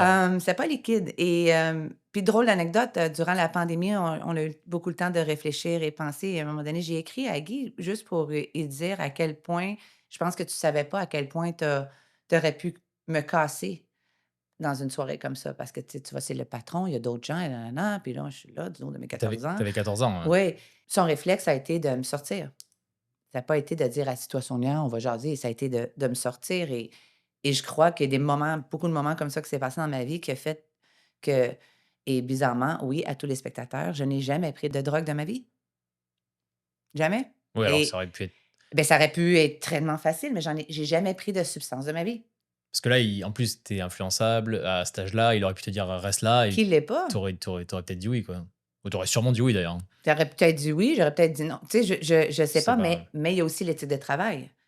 Tu vois, moi, je vivais dans un monde d'adulte depuis déjà 3 ans, là. J'avais des choses à faire, j'ai pas, mais comme je dis, les gens entourés, ils ont pas tout restreint mon adolescence. Ils m'ont laissé aller faire des affaires qui est fou, mais ils m'ont pas laissé dégénérer. Donc j'avais tout le temps Et ça, je pense que ça m'a pris des années à comprendre tout ça, mais ça c'est là que tu réalises et le pourquoi que on va y arriver plus tard, mais quand je fais des spectacles aujourd'hui, puis je crée des spectacles, je le crée avec cette mentalité-là pour le public, tu vois? Si je peux aider quelqu'un ou faire rêver quelqu'un, ça va être la même chose pour qu'est-ce que moi, on m'a donné. J'ai été chanceuse de l'avoir. Mais comment ils faisaient? Parce que là, tu dis tous les soirs, c'était donc il y avait le spectacle, voire 2 spectacles par soir. Mmh. Après, ça partait, soirée, Mmh. alcool, Mmh. substances, tout ça. Mmh. Ils se couchaient tard. Toi, tu Mmh. allais te coucher plus tôt parce que Oui, tu sortais du milieu puis j'allais à l'école. et tu allais à l'école. Mmh. Mais, après, c'était quoi alors? Eux, ils se couchaient tard, le lendemain, ils se levaient tard et ils recommençaient. Mais il y avait enfin, c'était vie de rockstar un peu. Ils avaient pas de C'était une petite vie de rockstar. Mais tu sais, quand on parle de substances ou d'alcool, c'est pas comme si tout le monde était tout le temps, défoncer, ouais. ah, Ouais, défoncé, c'était juste tout le temps le fun. ça faisait partie du quotidien, ouais. Faisait partie du quotidien. Le lendemain, tu te relèves, tu Mais ils arrivaient voilà, recommences. c'est ça, ils arrivaient à garder quand même un côté ultra professionnel parce qu'aujourd'hui, ça paraît tu dis ça, ça paraît impossible. Les artistes, c'est tous des Ouais, je professionnels. sais. C'est parce qu'on pense qu'on va tout le temps à l'extrême, mais c'est quand même des artistes professionnels. On est quand même des athlètes professionnels. C'est pas comme si les gens se défonçaient, à ne Bah, plus parce qu'on savoir a quoi. l'image peut-être des groupes de rock ou qui arrivaient dans des Ouais. hôtels, qui cassaient tout, C'est quand même qui on parle quand même d'acrobatie, là, et ouais, quand ouais, ils arrivaient exact. sur scène, c'est quand même des vies humaines, hein, fait qu'on était quand même, toutes, mais oui, les années 90, c'était, des soirées extraordinaires. C'est quoi le truc le plus fou que tu as vu? Ou qui t'a le plus marqué? Ah, c'est, quand j'ai fait un spectacle dans un bar de New York à l'âge de 13 ou 14 ans. On faisait des spectacles, le dimanche soir dans des clubs pour nous divertir, pour arrêter de faire tout le temps la même chose, la même routine. Puis moi, c'est là, je faisais mon numéro de main à main avec mes polonais dans des bars. Et mon moment le plus extraordinaire, c'est quand j'ai appris c'était quoi une drag queen. Mais j'ai appris c'était quoi une drag queen par une drag queen. Mais encore là, j'ai 13 ou 14 ans, j'étais assis dans le bar, je viens de finir le show, j'ai mon petit bracelet qui dit: «Donne pas d'alcool». Le petit monsieur me donne un coke et la drag queen qui m'explique tout de suite puis qui me dit: «Honey, you know I'm a man». Attends, tu plus belle que moi, c'est comme impossible, là, je veux Mmh. dire. Et c'est comme ça que j'ai appris la drag queen. Ça, c'est mon moment préféré, je pense, dans toute la tournée. C'est ce moment-là de parler avec cette belle blonde qui est en train de m'expliquer qu'est-ce qu'est une drag queen et moi qui en reviens Tu juste savais pas. même pas que ça existait, non? Non, non, il y a plein de choses que je savais pas qui existaient quand que je suis partie en tournée. Il y a plein de choses que j'ai appris sur la vie. Mais une des choses que j'ai appris le plus, c'est la diversité, le le le non-couleur, quoi. Ouais, Le parce que peu importe d'où tu viens, en fait, au final, vous étiez tous égaux, On quoi. était tous des frères et sœurs. Est-ce qu'il y avait un peu des égos quand même au niveau des artistes? Parce que je suppose qu'il y en avait qui étaient peut-être un peu plus, qui se prenaient un peu plus pour, quelqu'un, non? Non, Dépendamment? Tout le monde était sur Saltimbanco, j'en ai pas eu. Il y avait les Alexis Brothers, mais c'est parce que c'était naturellement portugais et très, fiers. naturellement. OK. Ils sont nés comme ça, je pense. Mais, mais il y avait pas d'ego ou que le monde passait devant les gens puis qu'on était, méchants ou il y en avait pas. Il y en avait pas. Est-ce que ça a changé aujourd'hui? Est-ce que tu vois les artistes arriver? Enfin, maintenant, Ah oui. tu vois vraiment qu'ils arrivent avec leur ego, leurs Ah, fans et c'est moi, c'est comme ça et pas autrement. ouais, il y en a plus en tout cas que dans mon époque, quoi. Je vais le dire comme ça, il y en a plus, mais c'est tout qui a fait ça aussi. La société fait ça, l'évolution a fait ça, les spécialités de numéros ont fait ça, comment que tout s'est développé. Cette espèce de côté familial tourné que j'ai vécu en 90, c'est plus comme C'est plus ça. comme ça. Parce que Non. j'ai l'impression qu'à l'époque, c'était vraiment vous construisez le show ensemble, vous Oui, apprenez des trucs ensemble, c'était comme oui. une famille qui essayait de faire quelque chose ensemble. Mmh. Maintenant, c'est plus, chacun arrive, chacun fait son numéro, il y a le final, puis that's it, là. That's it. Ouais, Voilà. Et donc c'est ce que je veux rechanger. Je veux revenir. pour finir, juste sur Saltimbanco, donc Mmh. 31 décembre 94, je pense que c'est la dernière représentation. Toi, Ouais, ça fait quoi? Ça fait 2 ans et demi que tu es en tournée avec eux ouais, et là, c'est en fait, le show, il t'annonce qu'ils partent au Japon, c'est ça? ouais. Et Mmh. eux partent au Japon et moi, j'y vais pas. Hem, Parce que comme je disais, moi, je voulais être policière aussi dans la vie. C'était ça mon but. Mon but, c'était de faire saltimbanco, m'en aller à la maison, étudier puis devenir policière. J'ai m Eux, les autres artistes pendant 2 ans parlaient de leur vie artistique et qu'ils vont faire, ça pour toujours et moi, tout ce que je disais, c'est: «Ah moi, je finis à la fin de la tournée puis je m'en vais policière». Juste à quel point le cirque, ça avait Pas d'importance, c'était hein. pas dans non et j'ai le 31 décembre, j'ai juste pas réalisé que tout le monde allait partir. Et c'est là que j'ai eu un « Oh! » Là, celle-là, ça a fait mal. Et du jour au lendemain, Tout le monde est tu parti, OK, plus personne. plus personne. Tout Et le là monde est et là, parti c'est quoi? Tu rentres chez toi? et je rentre chez moi et Waouh, je retourne dans la vie normal. normale et je la comprends pas parce que c'est moi qui l'ai voulu aussi. Je voulais faire une autre vie. C'est juste j'avais pas réalisé que les gens à Montréal, comme ma chum de fille qui est encore ma chum de fille aujourd'hui 40 quelques années plus tard, j'avais pas réalisé qu'elle avait pas évolué à la même place que je pensais que tout le monde vivait comme moi. Tu comprends? J'ai tellement pas passé de temps à Montréal que je croyais que tous les adolescents de 15 ans avaient vu ce que moi j'ai vu. Donc quand moi je parlais de party, elle était comme: «On va-tu au cinéma?» J'étais comme: «On va-tu dans un club?» J'avais Ah ouais, 15 ans. c'était pas Mais c'est la pas même normal vie. que je dise: «On va-tu dans un club?» Mais dans ma tête, j'ai comme: «Au cinéma, c'est bien Mmh. plate. Qu'est-ce qu'on fait au cinéma? C'est bien oui, ah, c'est bien plate». Mais j'avais pas réalisé et ça l'a pris un moment. Puis c'est pour ça, ma chum est encore là aujourd'hui, puis on a vécu toutes ces années-là, puis sans jugement. Elle a aussi, il a fallu qu'elle recommence à savoir j'étais qui. Moi, il a fallu que je comprenne c'est quoi les vies à Montréal. Je suis comme: «C'est ça que vous faites tous les jours comme rien? Il y a pas de Comme rien. comme» C'est je ça suis la comme: vie normale des Oui, gens, qu'est-ce que tu rien veux dire? Tu faire. vas au parc? De quoi tu veux dire?» Et là, j'ai recommencé l'entraînement, mais je me suis dit: «Oh mon Dieu, je peux pas juste pas m'entraîner. Ça se peut pas. Je veux dire, qu'est-ce que Ouais, je tu vais faire trop de mes habitué, ouais, journées?» c'est ça. Et c'est là que j'ai commencé à faire du power track, au cirque. Guy me laissait aller m'entraîner. Dans ce temps-là, c'était les Chip Angus, puis encore une fois, gentil, il était comme: «Ben oui, vas-y, va t'entraîner, va faire de la trampoline». Puis là, je me suis dit: Je vais faire de la trampoline parce que je vais virer folle» et de là, Allégria est arrivée. Attends, mais juste pour comprendre, donc là, mais tu aurais pu partir au Japon ou c'était fini?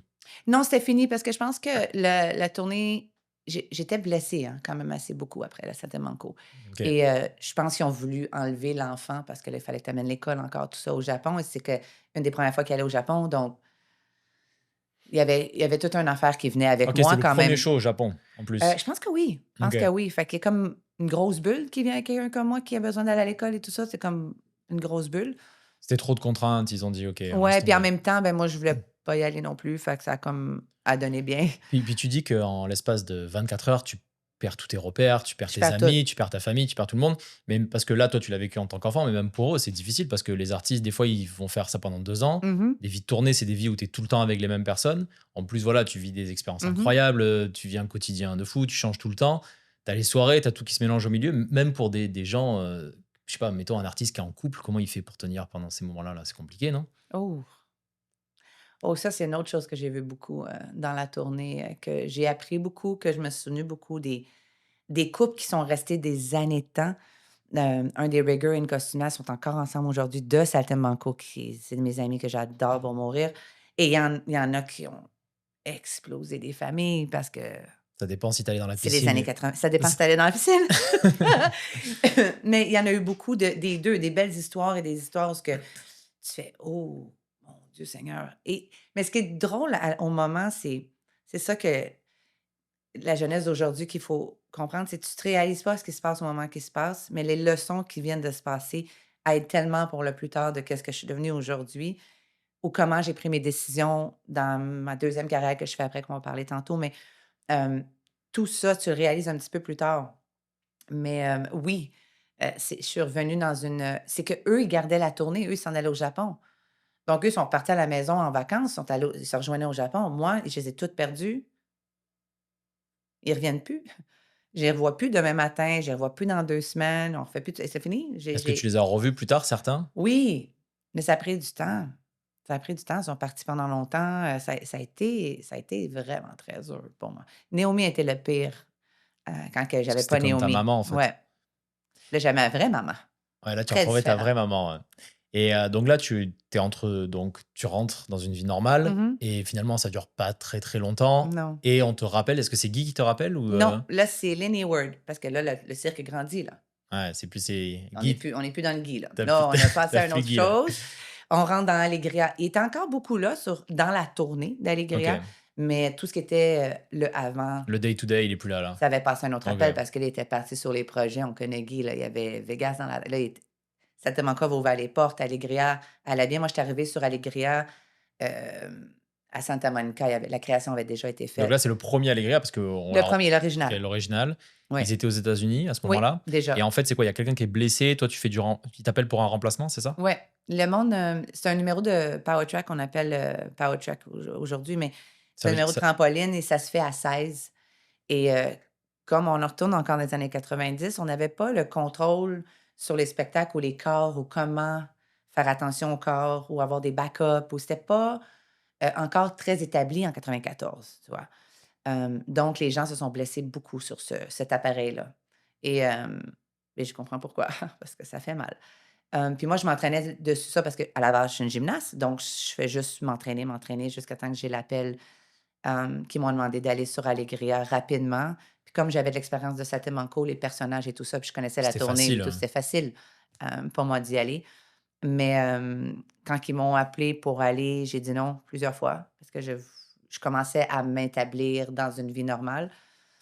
Et ben, après me l'avoir demandé 4 fois, j'ai fait OK, c'est bon. Je Mais repars. je vais repartir. Mais c'était supposé être juste un mois. Je remplaçais un mois. J'ai fait OK, c'est bon, je Et vais là, aller est-ce le que tu faire. connaissais un peu mieux les contrats? Tu savais un Oui, peu comment ça marche? Là, c'était oui, ton. là, j'ai fait mon propre contrat du haut de mes 15 ans. J'étais allée encore avec mes parents parce que je suis mineure, bien sûr, mais j'ai dit à mes parents: «Non, non, non, attends, je vais moi aller parler. Moi, je vais le faire toute seule, puis toi, tu viendras signer». Et c'était le même qui avait fait Saltimbanco, en fait, Mmh. qui faisait les contrats. J'ai fait: «C'est quoi les prix pour les généralistes sur Allegria?» Il dit: «Ouais, on va l'augmenter».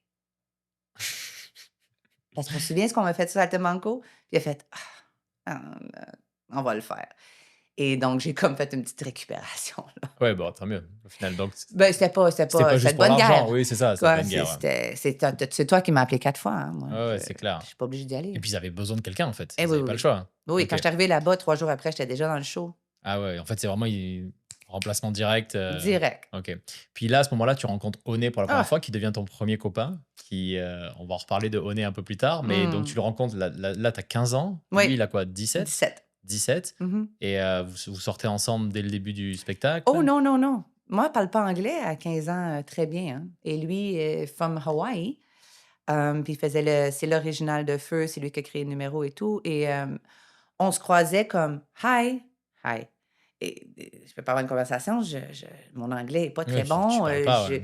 et je savais même pas qu'il était intéressé à moi parce qu'on se comme s comme ça, là. On n'avait pas de Tu te croises, chacun fait son numéro et that's on it, dit: quoi. «Allô, allô?» Ouais, bien C'est tout sûr. ça. Et à un moment donné, il y a un party d'Halloween qui se passe et il fait le numéro de feu à l'extérieur pour toutes nous autres. On est tous en rond, on le regarde faire le feu et tout ça, et il descend sur un genou avec une rose, puis qui me demande directement comme ça: «Would you be my girlfriend?» Et moi qui est comme: «Hein? Y a-tu» Je regarde mon professeur Il à a dit l'école il parce a qu'elle, dit quoi? elle savait. Puis j'étais comme: «C'est quoi qu'il a dit? As-tu dit blonde? Quoi? Qu'est-ce qu'il a dit?» Je dis: «Mais je le connais pas. Je le connais même pas». Puis j'avais comme là, tout le monde disait: «Oui, oui», puis apparemment tout le monde savait, sauf moi. Là, je fais comme: «OK». Et on a commencé à sortir ensemble.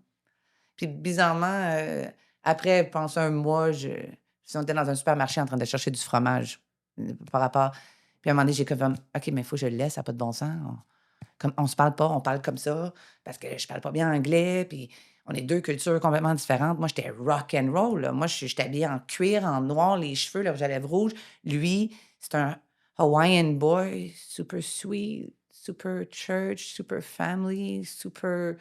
Il a jamais bu de sa vie, il a jamais pris d'alcool, de drogue, de cigarettes, il sort pas, il va à l'église, tu sais, rien de ce que moi j'étais, là. Moi, j'étais comme: «What? Dude, pas du tout, ouh!»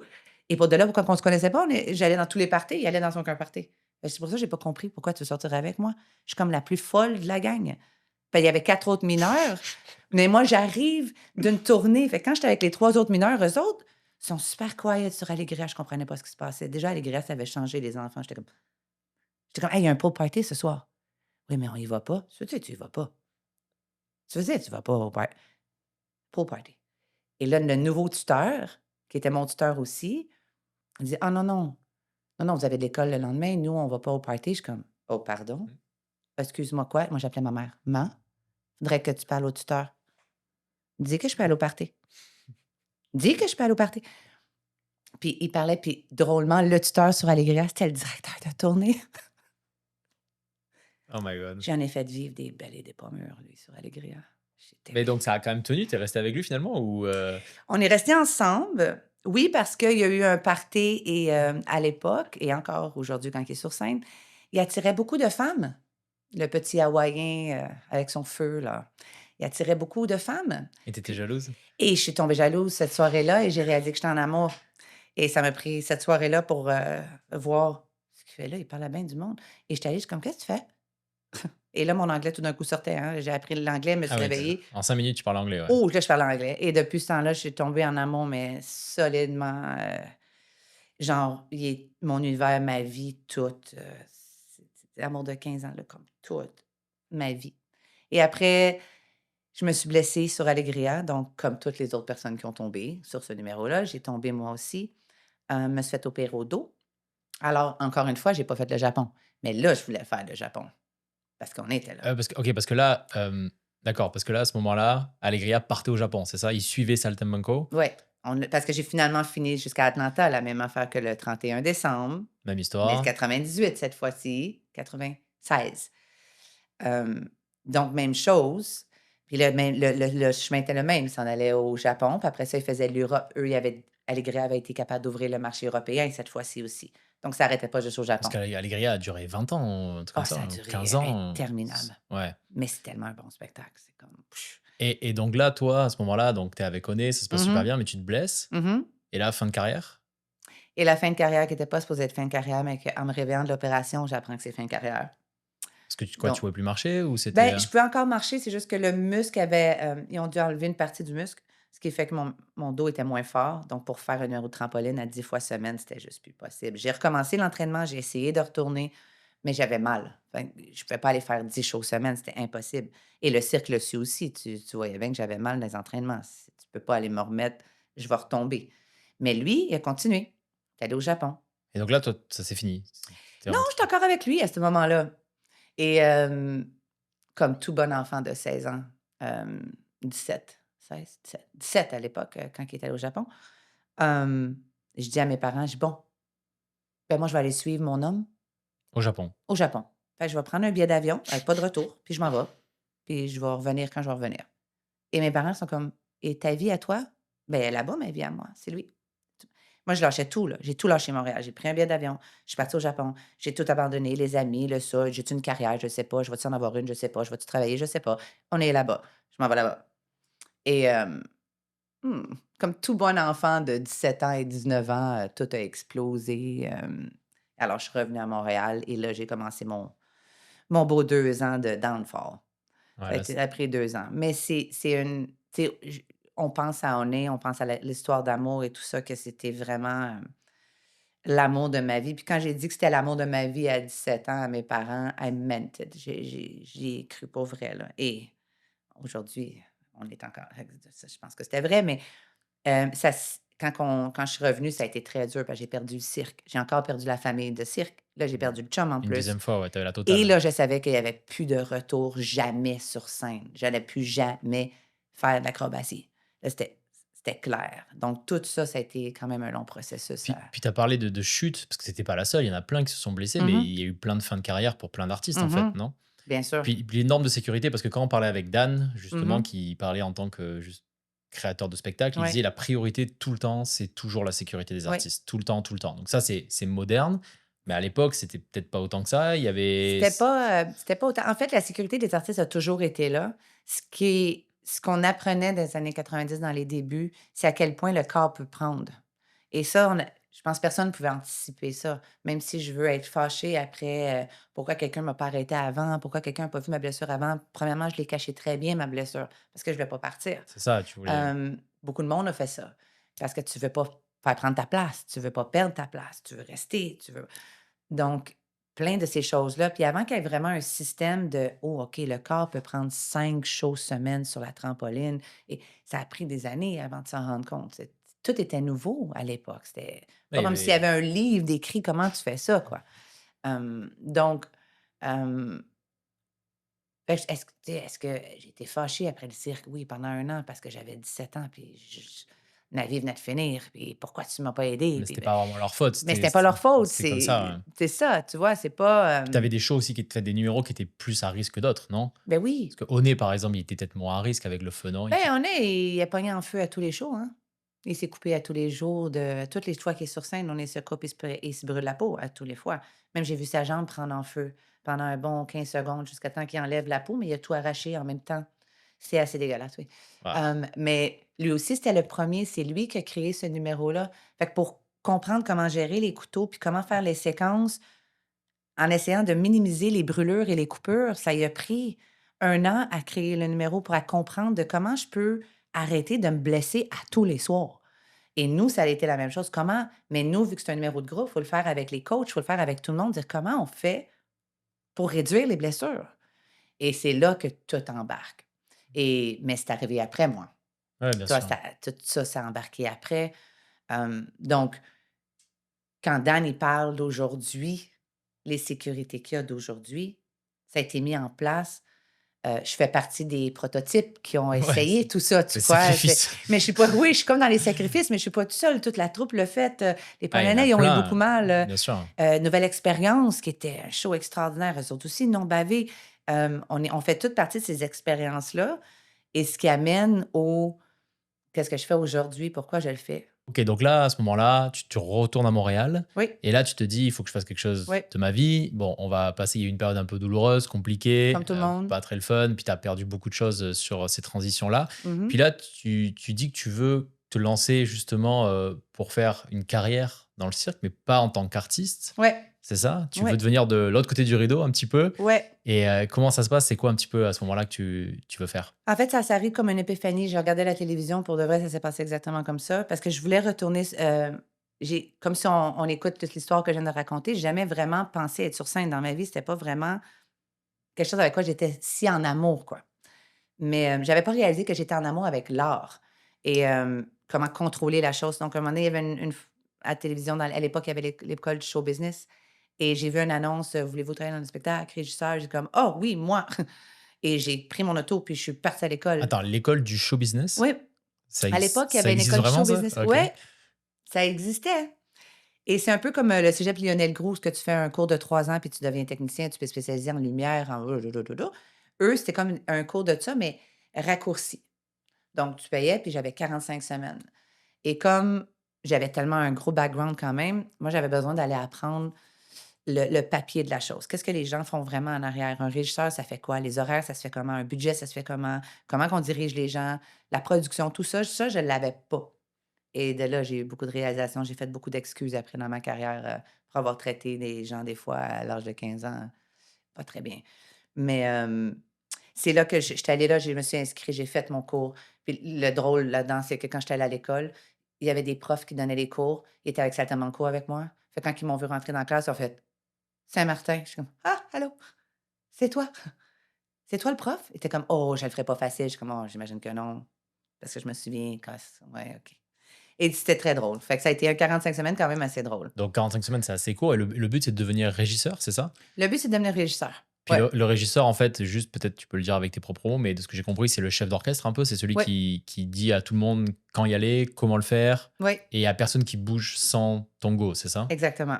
Il y a rien qui bouge sans mon go et non seulement il y a rien qui bouge sans mes go, mais je suis aussi l'œil de sécurité d'artiste. Je suis l'œil de sécurité technicien. Je suis le timekeeper. C'est moi qui gère aussi l'émotion. C'est quand je sors une scène versus l'applaudissement. C'est quand je dis go, je veux pas la couper. C'est moi qui fais tout le flow.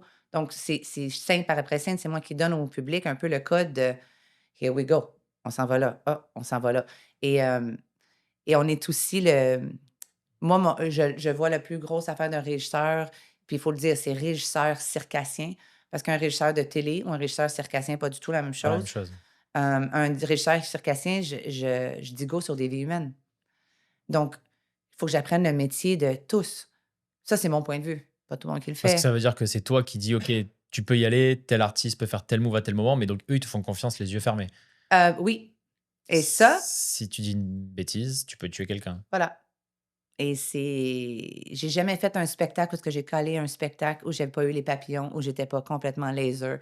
Et comme j'ai été artiste, j'avais beaucoup de discussions avec les artistes quand on est en création ou quand on est en train de faire un événement, de dire qui je suis, c'est quoi mon background. Hem, Puis j'implique l'artiste dans les calls que je fais parce que c'est toi qui fly à 40 pieds. Tu peux pas juste me faire confiance en me disant: J'y vais. «Ça va bien aller». On a des codes. Tu bouges la tête vers la droite, ça veut dire que tu es prête pour flyer. Si tu me le fais pas, moi je dis pas go. Et de là pour que je dis que quand je fais un spectacle, je regarde jamais une feuille, j'ai jamais eu une feuille de route. Je sais ça, c'est l'affaire que Dan adore le plus de moi, c'est je cale 596 go dans un spectacle sans jamais regarder une feuille. J'ai jamais rien avec moi. Je le regarde pas parce que j'apprends les shows par cœur. Pourquoi? Parce que j'ai des vies humaines. Pendant que je suis en train de dire: «Ah, go», puis j'ai pas regardé sur quoi j'ai dit go, ah, il est tombé. Ah, j'aurais dû regarder. Pour moi, dans ma tête, dans le monde circassien, et c'est comme ça que moi, j'ai appris quand les gens avaient les yeux sur moi en tout temps, quand moi je flyais sur Saint-Domingo, quand moi, les gens avaient les yeux sur moi. Hem, j'ai appris à faire la même chose, puis quand j'entraîne d'autres régisseurs, je leur dis la même affaire. Les yeux sur les vies humaines. Que tu es en retard sur un timing, que tu dis go sur un timing puis qu'il est pas prêt, Là, c'est dangereux. ben tu tues. Tu peux tuer Ouais, quelqu'un. tu peux le Les tuer, machines, ils montent à 10 pieds seconde, là, avec un être humain qui fly, là, à 40 pieds. Ah ouais, S'il est pas prêt, ouais, il peut mourir, hein. Puis là-dessus, donc là, tu commences, donc tu fais la formation, tu finis la mmh formation, puis tu rentres sur le Cirque Éloise, c'est ça? Le premier Le contrat? premier, oui, parce que Cirque du Soleil m'a refusé. Dans ces années-là, j'étais, trop Mais tu étais jeune. jeune aussi, c'est C'est qu'il ça? disait j'avais 22 ans, oui, effectivement. Donc, je peux comprendre qu'il disait que j'étais jeune. Mais à l'époque, moi, quand j'étais à Saint-Domingo, mes régisseurs étaient pas très, très vieux non plus, hein. Mais, Ouais, mais ça a beaucoup évolué aussi en 10 ans. voilà. C'est que Fait que c'est c'est tout le changement qui s'est fait. Donc, oui, le Cirque Éloise, j'ai embarqué avec le Cirque Éloise où ce que j'étais supposée être régisseur, où ce qu'après ça, durant le contrat, j'apprends que je suis aussi directeur de tournée, directeur artistique, coach acrobatique et régisseur de plateau. Et on part en tournée. Et là, sur le Cirque Éloise, il y a eu un accident, je pense? Il y a eu Ouais. un problème technique? C'est quoi qui s'est passé? Dans un entraînement, une file de ferris, elle a la longe pendant qu'elle fait le fil de fer, elle est à peu près à 10 pieds dans Une les file de airs. ferriste, c'est quoi? C'est le C'est un fil de fer que tu marches sur le Ah fil oui, OK. et elle a la longe et tout et elle arrive sur sa plateforme pour se La longe, c'est relaxer. la protection? Ouais, Elle est accrochée avec elle est un accrochée pendant qu'elle harnais? marche, OK, oui, mais quand elle oui. est arrivée sur sa plateforme, ben, tu lâches la longe parce qu'elle marche plus et là, je vois le rigger qui s'en va pour lui parler et là, j'entends le snap et la tour tombe et elle tombe en plein visage et casse la mâchoire, fracture à bras ouverts. Moi, je pars en courant parce que j'étais à l'autre bout de la pièce, mais je vois tout arriver, donc je suis déjà OK, en mais c'est pas mode, elle qui tombe, c'est la tour qui s'effondre? c'est la tour qui s'effondre. Ouais. Ouais, donc c'est même pas de sa faute en plus, c'est Non, mais c'est ça du cirque. Tu sais, à un moment donné, dans le cirque, je dis tout le temps, il y a 80 de préparation, 20 que tu contrôles pas. Même chose pour un régisseur, même chose pour l'artiste et moi, j'exige de mes équipes le 80 de préparation parce que si je vois que tu es pas tout à fait prête et que tu essaies de me dire, excuse le mot, mais de la bullshit parce que tu as un titre puis tu penses que je vais écouter ce que tu as à dire à cause de ton titre, si tu fais pas de sens, I don't trust you, I don't say go. That simple. Hem Et quand cet accident-là est arrivé, hem, j'ai appris à dire c'est de là que ma façon de penser de carrière s'est rajoutée à ce que j'avais appris comme artiste est devenue une autre chose. C'est devenu: «OK, à partir de ce moment-là, je vais tout apprendre sur le spectacle. Je vais apprendre ce qu'un rigger fait, comment la machine, elle marche, la force de la machine, la vitesse de la machine, les lumières, comment elles sont accrochées. Un mousqueton, ça prend combien de livres? Une manille, ça prend combien de livres? Un j'ai tout appris et j'ai resté des soirs avec des riggers, des nuits à faire des démontages pour tout des apprendre. riggers, c'est quoi? Les riggers, c'est ceux qui accrochent les humains dans les airs. OK. Donc, et eux aussi, ils ont des responsables de vie dans les mains. Donc, il y a lui, il y a moi. Parce que moi, si je dis gauche, c'est là, j'ai tout appris de cet Mais là, accident-là. la tour qui s'effondre, entre guillemets, c'est un problème de construction, c'est pas l'artiste, c'est pas C'est pas l'artiste, c'est le 20 que tu contrôles pas. C'est, une chose qui s'est brisée et ça arrive partout, hein. Il y a un 20 tu peux pas contrôler. Il y a des choses que c'est ça, faire du cirque, on dit que c'est dangereux, pas pour rien. Il y a un 20 que tu peux pas. et la plupart des accidents, ils vont arriver souvent, ça va être à l'entraînement ou c'est tu en as vu aussi sur scène, des Ah, fois devant il y en la a sur scène aussi. Mmh. et là, c'est quoi? Tu arrêtes le show, Mais ça, c'est un entraînement. Ben, tu arrêtes de choses, ça dépend c'est quoi la blessure, mais oui, normalement, tu vas faire un arrêt complet. On prend en charge la personne, premier répondant, on sort la personne et tout dépendant de la blessure, on recommence ou on recommence pas. ça s'est déjà arrivé d'avoir un show qui recommence pas? Hem, Non, pas à moi. Ça a pas été ça a pris du temps avant qu'on recommence. J'ai parlé avec les artistes avant de savoir si on recommence. Mais ça, c'est un artiste, qui est tombé d'un tramp au mur, elle s'est fracturé une vertèbre du dos. Elle est à un moment que ça se passe, on ne sait pas, mais moi, je le sais que c'est assez on arrête tout.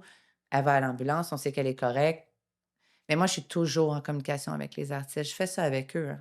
Parce que ça, c'est une des choses que nous, on avait que je que je donne à mes artistes ou à mon équipe, c'est le vraiment le temps d'écoute et expliquer pourquoi je fais ce que je fais, pourquoi je dis go quand je dis go, pourquoi que les horaires sont faits comme ça. Parce que ça, c'est une autre chose que nous, on n'avait pas. Ça, j'ai passé 1 an sur Satelmanco à pas savoir que j'étais la fille de la chanteuse puis du personnage principal. Dans mon personnage, je savais pas.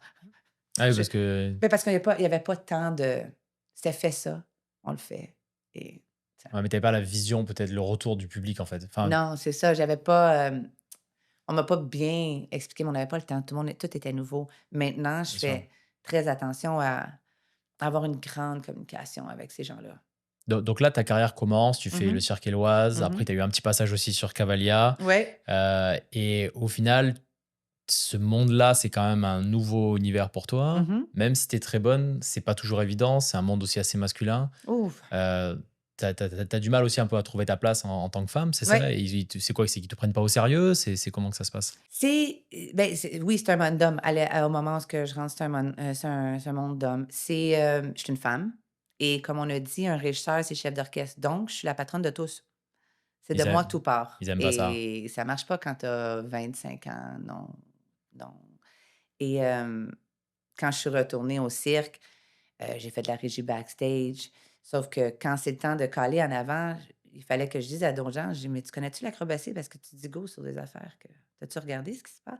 Et j'avais tout ce côté-là, mais c'était très très homme en haut et c'était très dur de convaincre quelqu'un que je suis capable de le faire toute seule, que je peux prendre en charge 100 personnes, j'ai le caractère pour, j'ai l'expérience pour, j'ai puis comme si on retourne vraiment en arrière vite, vite quand tu dis: «J'ai jamais eu un monde j'étais dans un monde d'adulte», ben à 25 ans, moi, ma vie était plus dans un club, c'est fini ça. Moi, j'étais rendue complètement ailleurs dans ma vie, fait que tout le focus de gérer 100 personnes, et j'avais appris tous les métiers et ça, c'est pas tous les hommes qui aiment qu'une femme connaisse tous les métiers et connaissent leur propre métier aussi. C'est pas des choses qui passent facilement dans un meeting, donc fallait que je fasse C'est attention à clair. comment je le dis. Hem, donc ça a été beaucoup de frapper des portes à terre. Puis le truc, c'est que la plupart des régisseurs, ils ont pas été artistes ou acrobates avant. Non, Eux, ils ont fait une formation, excuse-moi, ouais, ils ont fait une formation et derrière, ils sont là, ils commencent à annoncer, faire des go et tout, mais ils savent pas ce que c'est la réalité d'être sur le terrain et de voir ça. Toi, tu l'as fait. ouais et puis ce qui est drôle que tu dises ça, je pense que j'ai jamais travaillé avec un autre régisseur qui avait déjà fait le cirque. Là, tu Ouais. me dis c'est la première fois que quelqu'un me dit comme ça, mais je pense j'en ai pas rencontré d'autres dans ma Bah, c'est carrière. ça, alors tu as 10 fois plus d'expérience, tu sais ce que c'est, tu sais les risques, Ouais, tu t'as fait je les anticipe, ouais, anticiper parce qu'il y beaucoup. a une différence entre, juste le faire parce qu'on t'a formé à l'école et être sur le terrain et savoir ce que c'est. Toi, tu as fait les tournées et puis Mmh tu as commencé tellement jeune aussi parce qu'à mh. 25 ans, oui, entre guillemets, 25 ans, c'est très jeune, mais tu as déjà 12 ans d'expérience. Ouais. C'est plus qu'un régisseur qui vient sort de l'école et qui a Mmh 2 ans d'expérience, en fait. Ouais. Puis je suis capable d'anticiper aussi, les temps morts, la récupération d'un corps dans un spectacle. Pourquoi je dis au metteur en scène: «Il y a besoin de 2 minutes». Non, il y a besoin de 10. Non, il y a besoin et ça va vite et les gens, quand je parle vite, quand ils me connaissent pas puis je suis une femme de 25 ans, c'est pas toujours apprécié. Même si moi, j'étais là pour passion du spectacle parce que j'ai adoré le Cirque du Soleil pendant tellement d'années. Ça a été ma maison, j'ai grandi là, j'ai passé une partie de mon adolescence et adulte. J'ai appris énormément. Là, mais il y a un moment donné, ça a tellement changé, je me suis tellement battue pour avoir le poste que je suis devenue que la seule personne qui me l'a donné, c'est Dan. Puis là, pour revenir à ça, donc là, tu Mmh. fais Cirque-Éloise, Cavalia, tu commences à Mmh construire ta carrière, c'est pas toujours évident, Mmh. tu enfonces des portes petit à petit, Mmh Puis avec je les frappe, années. je frappe, je frappe. Mais, Oui. mais tu gagnes quand même en expérience, Oui. tu gagnes en maturité aussi, c'est normal. Et après, tu retournes sur le Cirque du Soleil Mmh pour Allegria, c'est Mmh. ça? Non, non, non, moi, j'ai resté aux événements. J'étais au Cirque du Soleil depuis je reviens en 2009 et je quitte plus jamais, Ok. jusqu'à pandémie. Mais Alegria, je fais les événements. Ah oui, ok, les Oui, événements, c'est pas le cirque, pas les pas spectacles. le core, ce qu'on appelle Ouais. événement ou core. Je fais pas encore du core. Je fais les événements et de là où Dan arrive, quand j'étais en train de faire mon premier core qui était Hoya au Mexique où ce que j'étais régisseur, pas régisseur, j'étais encore en train de me battre dans ces années-là. sur les postes. Et là, Dan arrive en poste. Et, et lui, il avait pas fait de cirque. Je sais pas s'il a raconté l'histoire, mais Ouais, il vient pas de ce milieu-là à la base. non. Donc, quand il est rentré dans le bureau, tu as moi assis là, que ça fait déjà 7 ans, j'étais en train de me battre. Et lui arrive, puis moi qui réagis, qui dit: «Eh, un autre qui rentre parce que c'est un gars. Puis là, il y a le poste, puis il connaît rien, puis il faut qu'on recommence.»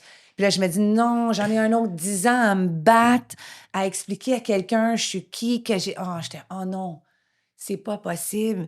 J'ai dit: «C'est incroyable être un gars, hein. Tu rentres ici, tu es un gars, tu as tous les postes que tu veux, hein. Moi, ça fait 7 ans que je suis là. Je ah, plus que ça fait en 91.»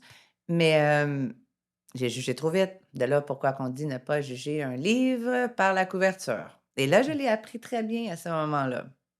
Très, très bien appris. J'ai pas hésité, hein. Je me suis levée de ma chaise, il savait pas j'étais qui. Il était en train de mettre des boîtes sur son bureau parce qu'il venait de rentrer. Je me suis assise dans son bureau, puis j'ai fait: «Allô?» Puis il était comme: «Allô?» Je suis comme: «Je vais te dire je suis qui, parce que moi, je refais pas ça un autre 10 ans, là. Je vais pas commencer à t'expliquer je suis qui pendant 10 ans. Puis si tu veux pas travailler avec moi, dis-moi là, je vais m'en aller. Parce que là, je refais pas ça. C'est pas vrai.» Puis il était comme: «OK, assis-toi, tu qui toi?» Puis là, j'y raconte il fait: «OK.» Je dis: «Mais là, tu me le dis comme dans une semaine ou 2 si tu vas pas rien me donner parce que tu es un gars, puis je suis une fille, puis tout la dis-moi aller, je vais partir.» Parce que là, mon cirque est en train de changer. La compagnie que moi, je connaissais, que j'ai grandi dedans, je commence à plus la reconnaître parce que je me bats tellement qu'à un moment donné, je viens épuisée. Je suis comme: «Là, je vais juste m'en aller faire autre chose, aller travailler pour quelqu'un d'autre, aller.» Parce que Oui, puis j'avance pas. être reconnu à ta propre valeur, à tes vraies valeurs et Ben tout, hein. oui, tu sais, j'avance pas, puis je me bats, puis là, tout est nouveau, puis là, toi, tu connais Tu dois rien. réexpliquer tout à chaque fois, J'étais ouais. comme: «Non, c'est pas vrai, je vais pas refaire ça.» Et finalement, il m'a donné un show qui s'appelle Astana, qui a parlé un peu de Reflect et avec un metteur en scène qui est extraordinaire. Et là, il dit: «Je vais faire la régisseur.» Il dit: «Non, mais tu fais pas la conception acrobatique, c'est toi qui vas s'occuper de tous les artistes, tu vas faire la conception, tu vas mettre les numéros ensemble, tu vas être assistant metteur en scène.» Je dis: «Ouais.» Il dit: «Mais c'est pas écrit dans le contrat.» Je dis: «Bah, c'est tout le temps comme ça. J'ai passé ma vie à faire 4 postes pour le prix d'un parce que personne ne veut me le donner. Personne ne veut dire que je suis rendue là dans ma vie.» Il dit: «Non, non, non, on va l'écrire.» Et ça a été la première fois qu'un homme a mis noir sur blanc les postes que je faisais et été payé pour les postes. Et c'est la première fois qu'on m'a donné le pouvoir de pouvoir parler et diriger et prendre des décisions parce qu'il me faisait confiance et de là, on est devenus, Incroyable. incroyables, Donc ouais. là, il t'a un peu, réconcilié. Ben il m'a réconcilié avec le cirque. Il m'a réconcilié avec, «Ah! OK. Ils sont peut-être pas tous comme ça, hein. Ouais, OK.» Dan est incroyable. Dan et Dan. On l'embrasse, on l'embrasse. Dan, oh mais Dan et Dan et ça a été un point tournant, sur comment je voyais le domaine, parce que à un moment donné, j'étais vraiment rendue fâchée, là. J'étais épuisée, je regardais les salaires des autres monter, puis j'étais comme puis moi, tellement passionnée, pas capable de dire: «Non, je vais faire juste un poste.» Donc moi, m'occuper des artistes, ça a toujours été Dans ta nature. protège le stage, protège le stage. Donc j'en donnais tout le temps plus que le client demandait. Hem, mais à un moment donné, tu deviens fâché, tu fais: «OK, là, ça va, là.» Et là, ça a tout changé rendu là. Ça a été une expérience extraordinaire et là, tu vas m'arriver avec de là, j'ai rappelé Onet. Et de là, ouais, c'est ça, donc Mmh. tu reviens sur Allegria, c'est ça? Non, lui, Allegria Lui est pas encore là. OK, Il mais existe pas encore, Allegria, alors comment tu retrouves Oné? parce que je me souviens que c'était le meilleur au monde. OK, donc c'est toi qui l'as rappelé? Mmh. Waouh! Et donc tu Mmh. avais eu des nouvelles de lui pendant toutes ces années ou pas Un trop? petit peu, on a comme été séparés pendant 20 ans. Lui a eu sa vie. J'ai fait, 1 fois ou 2 des spectacles avec lui à travers les 20 ans. Mais comme je vous dis, c'était un grand amour pour moi. Fait que quand je voyais Oné, c'était très dur de continuer ma vie normale et c'était comme mon mouton noir que tu sais, une personne que tu ne peux pas revoir parce que tu sais que ça sera pas une bonne idée pour le reste de ta vie. Et ce qu'il faut savoir aussi, c'est qu'on a été la dernière personne avec qui, j'ai jamais fréquenté de personnes au cirque après. Parce que j'ai vu des côtes exploser, le mien avait explosé, ça fait tellement mal, donc j'ai tout le temps été avec des gens qui étaient à l'extérieur de mon Détaché, domaine, ouais. complètement OK. détachés. Moi, j'ai eu un enfant, lui aussi et quand on arrive pour Astana, il y a une scène de feu et le metteur en scène, il y avait l'original, là, celui qui jouait Onet. C'est qui le gars? Ouais. Oui, il était comme, tu sais, lui, puis il savait pas l'histoire, j'avais pas raconté l'histoire à mon metteur en scène, puis il dit: «Lui, j'ai Onet, oui, on c'est lui.» Ben, je suis d'accord, je peux pas appeler je connais pas personne d'autre qui est capable de monter un numéro de feu autre que lui, ça que c'est sûr que je vais l'appeler, mais ça fait 10 ans que j'ai pas parlé à ce moment-là Waouh. et ça m'a pris une semaine avant de l'appeler parce que je me suis dit: «Si je l'appelle, ma vie va changer encore, je vais pas encore» c'est sûr. J'ai été en amour avec cet homme-là pendant Longtemps, hein. toutes ces années-là, même si j'ai eu une vie, j'ai adoré le père de mon enfant, il y a pas mais ça a tout le temps été ma personne et Mmh. le monde m'a pas cru, hein, à l'âge de 16 ans, le monde, eh ben oui et quand je l'ai rappelé, c'était correct. Puis là, je l'ai ramené faire le numéro. Il a créé le numéro de feu là-bas. On s'est remis à parler, parler, parler, parler. Ça donne que lui se séparait. Moi, j'étais déjà séparée et à un moment donné, il dit: «On peut pas être ensemble». Je dis: «Mais si on fait ça pour la vie». Moi, je refais pas un deuxième. Je survivrai pas un deuxième séparation avec toi, là. Fait que c'est on le fait, puis on le fait pour la vie, là. C'est mariage, c'est pour la vie, là. Puis il a fait comme: «OK, la seule affaire qu'on fera pas, c'est un bébé». Ça, j'avais fini. Mais c'est et là, nous voilà aujourd'hui, Et c'est lui qui t'a amené ce matin. et c'est lui qui m'amène ce matin, puis qui est avec Incroyable. moi, puis qu'on fait des spectacles ensemble maintenant. Ouais. Waouh, c'est génial. C'est tellement une belle histoire. Ouais, C'est c'est fou tellement un le peu. mais c'est cool que ça finisse comme ça parce que souvent ça se sépare et puis c'est fini, puis tu as le Mmh. regret et tout ça, mais là, tu arrives à le retrouver 20 ans plus tard. Ouais. Vous travaillez ensemble, vous vivez ensemble, c'est fou là. C'est la seule manière qu'une Québécoise peut rencontrer un Hawaïen, je pense, c'est au cirque. Je vois pas comment d'autre j'aurais pu le rencontrer. C'est malade et donc au final, donc Alegria arrive, là, tu es Oui. avec Dan et puis après pandémie, et là, bon, ouais, ce qu'on avait déjà discuté, compliqué, le cirque, explose un peu à ce moment-là. Guy vend aussi, je pense, Guy vend un petit peu avant la pandémie. Hem, puis il y avait déjà beaucoup de changements. Il y avait beaucoup de avec Dan, c'est devenu, ben, c'était mon boss. Et je suis devenue très protectrice de Dan sur le plancher. Je sortais des shows, on était très, connecté, connectés. Il ouais. me faisait confiance, et tout ça et moi à lui et à d'autres filles aussi avec moi qui travaillaient avec moi. Puis quand la pandémie est arrivée, bon, tout a été explosé comme tu dis et on parle puis moi, j'appelais Dan encore parce que c'est moi, j'ai beaucoup de respect pour les gens qui ont été là pour moi, puis qui se sont battus pour moi à travers ma carrière, puis je peux te dire qu'il y en a pas beaucoup, il y en a 3. Et on parle de 20 ans de carrière, il y en a 3. Et de là pour quoi je dis que j'ai frappé à des portes, puis il y a pas beaucoup de gens qui vont aider d'autres gens. Il y a j'en ai eu 3 et Dan étant le troisième et fait que je l'appelais constamment durant la pandémie, puis à un moment donné, je fais: «Avec l'expérience qu'on a, avec la passion qu'on a encore pour le stage», puis moi, ça faisait des années que j'arrêtais pas d'évoquer: «On a perdu quelque chose, les amis» et moi, Franco Dragone m'avait dit: «Quand tu es sur scène, si une personne ou un enfant réussit à rêver son rêve, ta job a été faite» et j'ai tout le temps gardé ça en tête parce que quand je montais des spectacles, tous les spectacles que j'ai montés dans ma vie étaient tout le temps pour que le petit garçon de 12 ans ou de 30 ans, il voit une contorsionniste se plier en 4, puis qu'ils font: «Oh my God, ça a pas de bon sens, quelqu'un qui se plie comme ça par en arrière». Peut-être qu'il va se dire: «Eh peut-être que je pourrais devenir médecin finalement». Si quelqu'un est capable de faire ça, puis c'est extraordinaire, peut-être que je pourrais y aller à l'école puis devenir médecin. Le but, c'était pas de quand je fais des spectacles, puis même encore aujourd'hui, c'est pas de dire: «Ah, tu veux-tu embarquer sur scène?» La raison pourquoi je le fais, c'est parce que c'est mon métier, mais j'adore ça, mais c'est la réaction des gens de qui tu peux changer la vie de quelqu'un à travers les arts. Comme un médecin change la vie de quelqu'un quand il règle ton problème de chirurgie. Tu sais, je veux dire, on n'est pas dans le même niveau, mais tu comprends, vous comprenez la logique. Ouais, c'est important, tu fais rêver C'est aussi, et de là que je voulais retourner, puis Dan puis moi, on a une très forte connexion, on pense pareil, on a les mêmes valeurs, on est les mêmes et quand on a parlé, je dis: «Pourquoi on va pas l'accompagner?»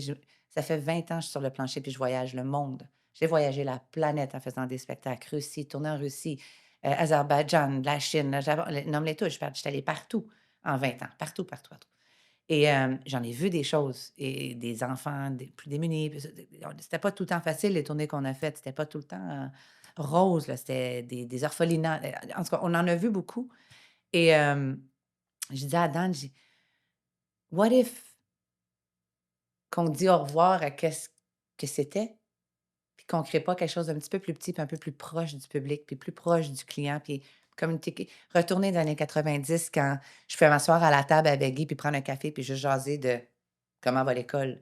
Tu sais, pourquoi pas revenir à ça, vu que la pandémie nous a fait revenir à ça anyways et nous a complètement disconnectés.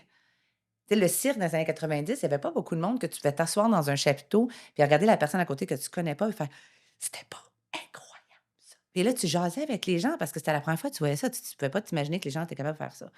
Et là, on est rendu à une place où ce que c'est moi, je veux ramener ces gens-là je veux ramener les gens à faire peut-être pas sur le wow maintenant parce que le cirque, j'adore les arts du cirque, mais j'adore les arts. En général, ouais. Je veux le chant, l'émotion, chante avec moi, danse avec moi. Reconnecter les gens dans le public et les ramener sur scène avec nous de la manière que moi, j'amenais les gens sur scène avec moi en 92. Tu vois? Fait que et j'ai bâti un énormément réseau avec les artistes, avec les techniciens qui nous adorent après toutes ces années. Dan, il a son réseau. Fait que quand on s'est connectés, on s'est mis à écrire des spectacles, on y arrive, on y arrive, on y Et vous avez arrive. créé la compagnie Invisible On à a ce créé la moment-là? compagnie Invisible, événementiel et production, ouais.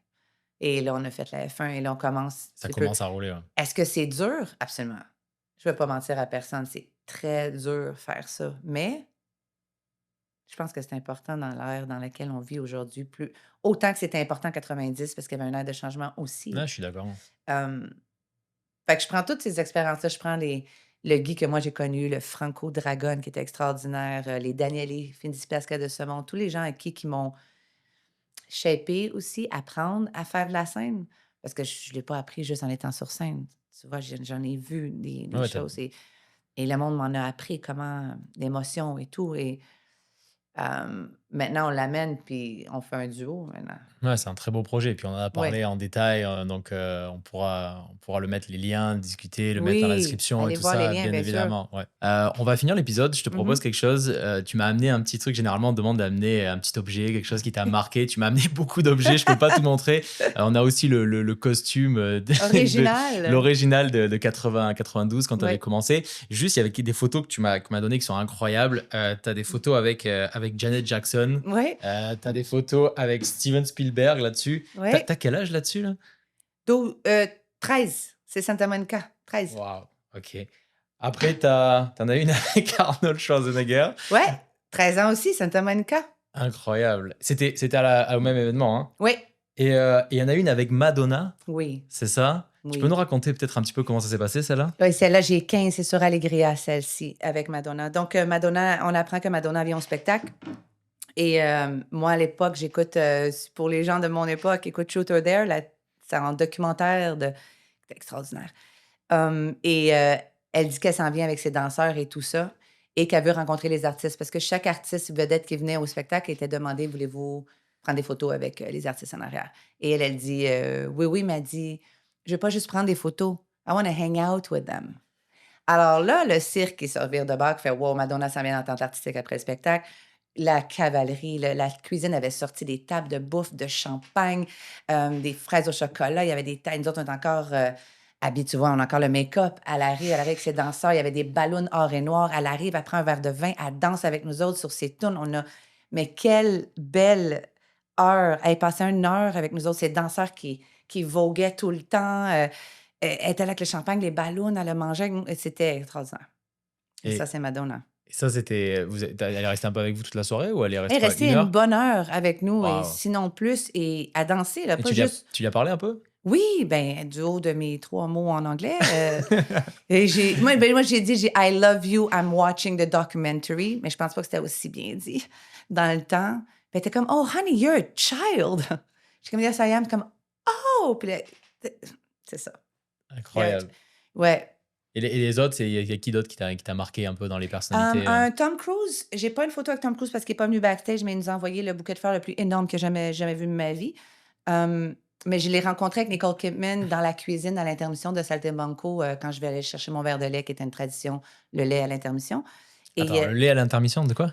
oui, à toutes les intermissions de spectacle, avant que je fasse balançoire russe, j'allais me chercher un verre de lait qui était gros comme ça. C'était mon rituel. Je sortais de la tente, j'allais dans la cuisine, verre de lait que et retourne sur scène. Mais quand j'étais allée cette journée-là, tu avais Nicole Kidman avec Tom Cruise qui prenaient leur café avec ses 2 enfants qui sont grands aujourd'hui, mais qui étaient tout petits à l'époque. Et c'est dans le temps où elle avait tous les cheveux frisés, frisés, là. Puis lui, il avait les cheveux de Interview with a Vampire, un petit peu blond, là. Et quand il a fait «Hey honey», et là, j'ai figé. Et c'est la première fois de ma vie que j'avais les jambes, heu, les jambes me lâchaient. J'étais un peu molle, puis j'ai fait comme: «Oh, il faut que je retourne». Puis Nicole a fait elle me dit: «Oh yeah, yeah, but you're so young». J'ai dit, but I have to do show. Ils sont comme, OK. Et je marchais, là, les jambes, je suis rentrée dans l'Antarctique, j'ai regardé Naomi, je fais, dans la cuisine. Ça a fait, tout le monde est parti en courant. J'étais comme, ah! Parce que personne n'allait dans la cuisine sauf moi, mais là, quand j'ai dit Tom Cruise était dans la cuisine, tout le monde est parti en courant. Mais après, au final, quand même, il y en avait souvent des artistes connus Ah, qui il y en avait venaient. beaucoup. Il y a eu Cher, il y a eu Arnold Schwarzenegger, il y a eu Goldie Hawn, Kurt Russell, qui sont des gens extraordinaires, ces gens-là.